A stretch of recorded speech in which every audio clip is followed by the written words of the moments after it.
Fala pessoal, beleza? Galera, hoje a gente vai fazer um bate-papo aqui, vai fazer um exercício, né, de falar sobre o mercado de quadrinhos, que é um tipo de vídeo que eu não costumo trazer aqui para o canal, que eu quero começar a trazer mais a respeito disso. E assim, é engraçado porque ontem eu pensei em gravar esse vídeo, eu pensei nesse tema, e hoje o Pipoca Nanquim soltou um vídeo falando praticamente o que eu ia falar no meu vídeo. Mas assim, eu assisti o vídeo deles e tem ainda algumas considerações a fazer a esse respeito, então por isso eu resolvi gravar. O vídeo deles acabou não anulando o meu de toda forma, porque ainda tem algumas coisas para serem ditas, para serem discutidas, e eu vou trazer em pauta aqui para vocês hoje. Mas, antes disso, já deixa um like aqui no vídeo para ajudar ele a aparecer para mais pessoas e o YouTube entender que você gosta de conteúdo sobre quadrinhos. Não esquece de se inscrever no canal, que é muito importante a sua inscrição também. Começa a acompanhar o canal aqui, porque assim, de vez em quando, esse canal assim, ele às vezes ele para, às vezes ele continua, mas ele mais continua do que para, tá? Então, já se inscreve aqui para você não perder e também ativa o sininho do YouTube para você não perder os vídeos quando eu lançar por aqui, beleza? Não esquece também de hypar o vídeo aqui, que às vezes ajuda, não sei como é que funciona esse botão direito, mas ajuda aí o canal e compartilha nos seus grupos de WhatsApp, beleza? Sobre essa discussão para a gente aumentar ela mais ainda. Mas bom, o Pipoca Nanquim fez um vídeo falando sobre o mercado de quadrinhos, é o segundo vídeo que eles fazem a esse respeito. O primeiro foi por conta de uma fala do Alexandre numa live daquele Clarim Quinzenal, que ele falou das mensais, que tinha que acabar e tal, não sei o quê. E aí depois, esse vídeo agora foi falando mais sobre o mercado, como que tá hoje, que o mercado tá aquecido e não sei o quê e tal.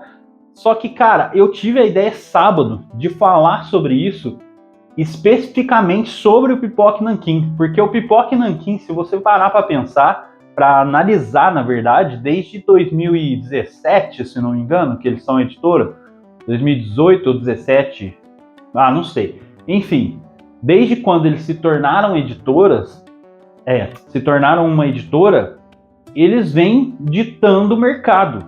E é muito louco isso, porque é uma editora muito nova, ela não é uma editora grande, é uma editora, hoje em dia sim, assim, se tornou algo bem maior do que era no começo. Até o Bruno Zago cita, né, as tiragens que eles faziam e tal.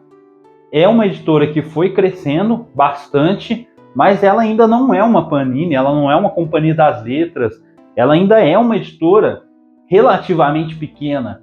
E por que ela molda o mercado desse jeito, né? A discussão é exatamente para isso, para a gente entender como que essa editora moldou o mercado. Bom, pelo menos na minha ideia, ela está moldando o mercado de quadrinhos. Porque se você for parar para analisar, cara, assim, eles encontraram um nicho dentro do nicho. E é o quê? São quadrinistas, são leitores de quadrinhos que gostam de quadrinho de antigamente. São quadrinistas, assim, são colecionadores que colecionavam quadrinistas de antigamente. E esses caras ficaram meio órfãos, assim, de publicações de certos títulos que você não via mais aqui no Brasil.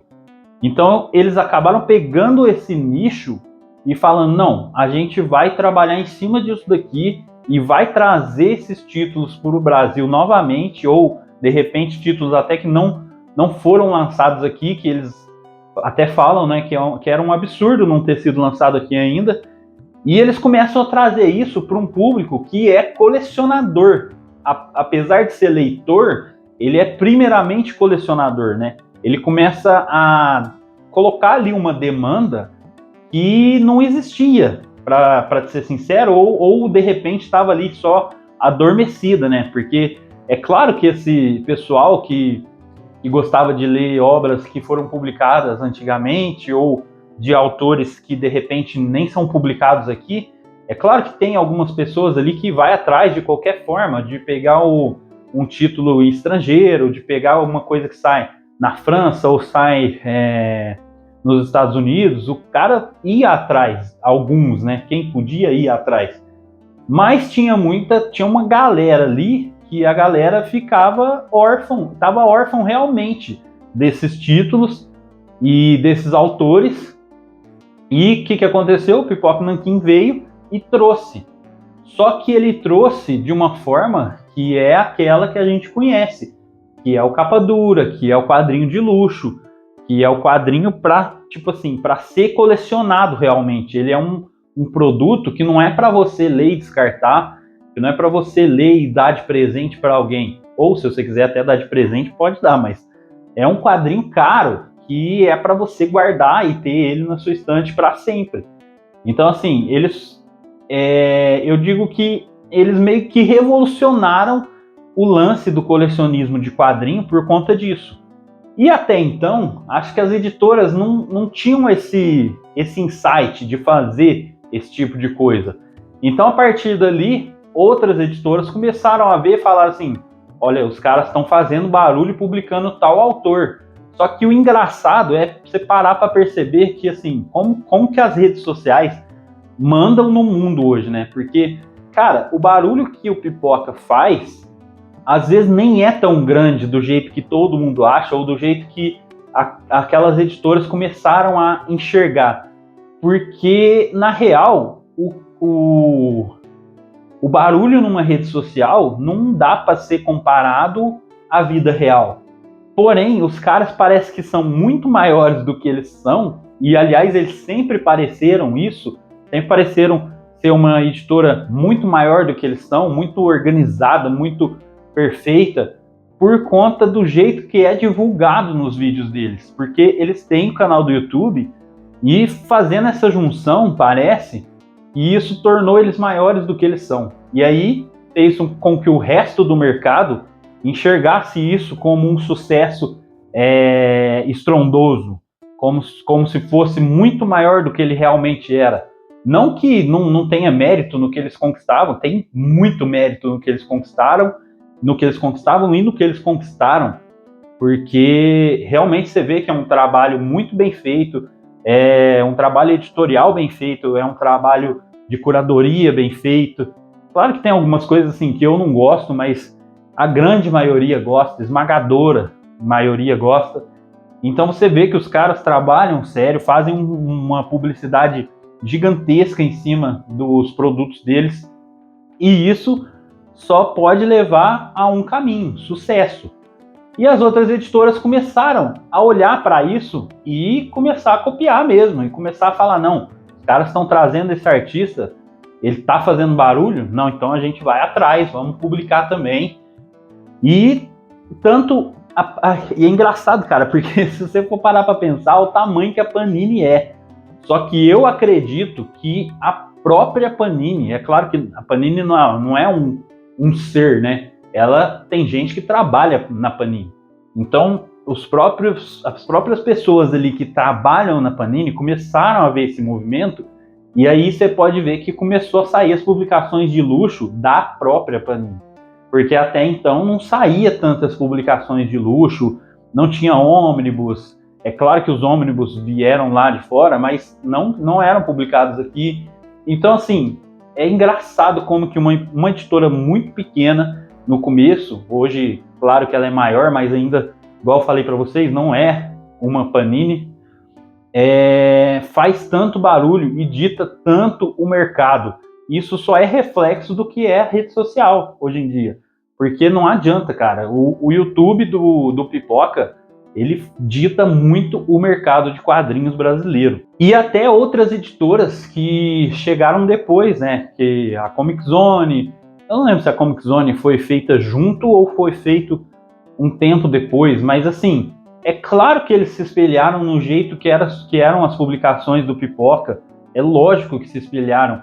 Comic Zone, QS Comics, a QS Comics mais ainda. Você pode notar que as publicações que eles fazem hoje em dia, elas são de luxo, são quadrinhos de luxo. Você pode ver o preço que sai essas publicações, não são quadrinhos para descartar, não são quadrinhos para ler e descartar, são quadrinhos de luxo, pensando na curadoria também e pensando naquele leitor que é colecionador. Então, assim, eu fico besta, cara, como que a editora pôde moldar tanto o mercado até a ponto disso. Eu não estou falando isso em forma de crítica, tá? Não me entendam mal. E o lance deles só publicarem quadrinhos de luxo e tal, cara, isso é deles. Eles enxergaram uma brecha no mercado, um espaço ali no mercado que estava em falta, não é que estava em falta, mas eles enxergaram uma brecha por onde eles poderiam crescer e eles fizeram, sabe? Se as outras estão seguindo a tendência, é sinal que está dando certo, é sinal que está vendendo, é sinal que está dando lucro. Então, assim, não é uma crítica de forma alguma. Vocês sabem muito bem que eu adoro esses quadrinhos de luxo, Ônibus, e todos os quadrinhos que saem em capa dura, porque ele realmente dura mais tempo na sua coleção. Por exemplo, hoje em dia, deve fazer ali uns 6 anos mais ou menos que eu compro quadrinho. E tem quadrinhos de quando eu comecei a comprar que agora estão começando a amarelar a página ou de repente a ficar mais desgastado do tempo. E isso é comum num livro. Só que quadrinhos de luxo, né, entre aspas, quadrinhos capa dura, quadrinhos de papel cochê que eu comprei antigamente, que eu comprei talvez na mesma época, eles se mantêm da mesma forma. Então, assim, é um produto muito mais durável, sabe? Não, é igual eu falei para vocês, não é uma crítica, porque eu consumo esse tipo de produto, gostaria de consumir mais, até não consumo mais porque não dá para comprar tudo. Eles até falaram sobre isso também, desse lance de a pessoa reclamar que tem muita coisa, que não dá para colecionar tudo. Mas, cara, tem muita coisa, não dá para colecionar tudo? Beleza, então foca só naquilo que você realmente quer, foca só em algumas coisas, porque pode ser que você esteja com uma ganância maior do que você consegue também, sabe? Não consegue no sentido financeiro, não, que você consiga ler também, porque igual eu não tenho tanto tempo hoje em dia para ficar lendo o tempo todo. Então eu leio menos do que eu lia antigamente, mas mesmo assim eu aproveito mais as leituras, por quê? Porque eu compro direcionado, eu compro aquilo que eu sei que eu vou gostar ou que eu sei que eu posso arriscar que possa ser que eu vá gostar. Bom, mas é isso, a conversa é mais sobre o mercado mesmo. Deixa aqui nos comentários a opinião de vocês, o que vocês acham dessa minha percepção do Pipoca Nanquim de tal mercado e tal. E fala aqui nos comentários que a gente continua a discussão por lá, beleza? A gente se vê no próximo vídeo. Valeu!